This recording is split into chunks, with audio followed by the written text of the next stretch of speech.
think I figured something out. A couple of days ago in my video on New Year's resolutions, I said that I thought that my life was boring, that I wasn't sure who would watch a vlog or why it would be something that I should do or could do or people would want to watch. And I figured out this morning on my run that it's not that I think my life is boring. I think my problems are boring.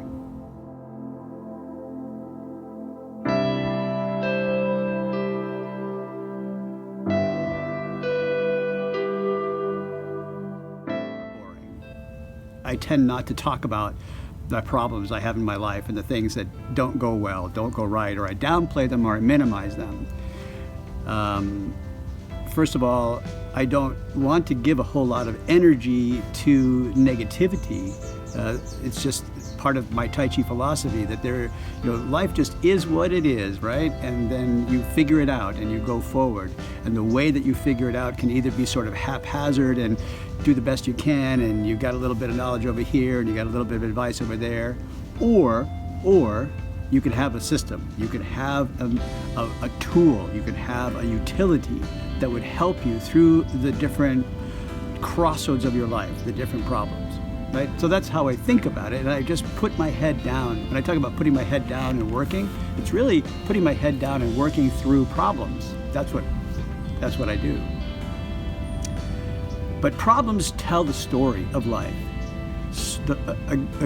Many years ago, I read something that said, when you tell a story, when you write a story, when you tell a story, it's like, what kind of story would you want to hear again? Oh, we went out on the boat and the water was so calm and the skies were so clear and we laid around in the sun for a while and then we came home and had lunch. Versus, we went out on the boat and at first the skies were clear and the water was calm. Then all of a sudden, out of nowhere, the clouds boiled up over the horizon, dark and forbidding. The sea turned like wine blood color, and the waves crashed over the side of the boat. We never knew if we were going to make it back alive. We got back just as the lightning struck the pier, tied off and came inside, shivering both from the cold and from the knowledge that we barely escaped death. Like, just a better story. So I think I don't talk about my problems because I feel like they're boring, but in truth, like that's where the story is. And it's frustrating because I wanted today's video to have a good ending. It was a fabulous, fabulous principle that I was working on. The principle of empty and full is the principle. It is a tie-in principle. It's one of the principles that makes things make sense. To get the life that you want, you have to learn how to make choices in life and not decisions. But we walk around all the time. Most, in normal daily life, I meet people all the time who think they're making choices. Like everybody thinks they're making choices, but you're not. You're making a different kind of selection among your options. You're making decisions. So it's literally empty and full. You don't know what you think you know. You think you're emptying out the foot, but what you're really doing is you're putting more weight in it for a minute. And then you're kind of behind. You're kind of too late. You kind of like went down the wrong road. You became vulnerable. And that's the same way with choices and decisions. You think you're making a choice, but instead you made a decision. You went down the same old road for just a second, and then the choice point moment is past. Right? The opportunity to be authentic is past. The opportunity to be compassionate and benevolent is past. And yes, you can catch up, and yes, you can do a lot, but to live the life that you want, you've got to have awareness. You've got to have mindfulness. You got to make it second nature, or you got to go back to your first nature, which was the cool place. So this morning I woke up and I felt better. Obviously, I got a video off. It wasn't the video I wanted to make yesterday. It wasn't the story I wanted to tell.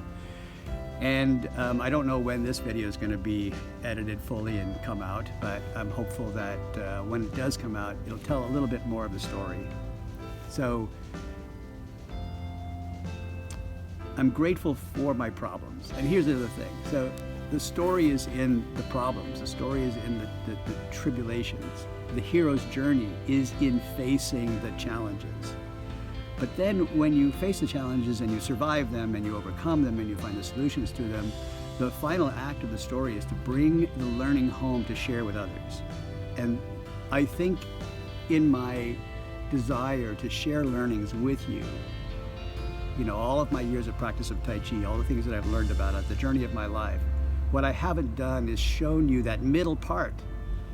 The middle part is what makes the third part make sense, right? Otherwise it's just, here's another expert showing me what I'm doing wrong and what I should do better. So I'm gonna try to do better at showing you the crappy stuff. Anyway, thanks for your patience and your help and your support, and I'm looking forward into the future from this moment, getting all of your comments and your suggestions, and I'm really grateful for that.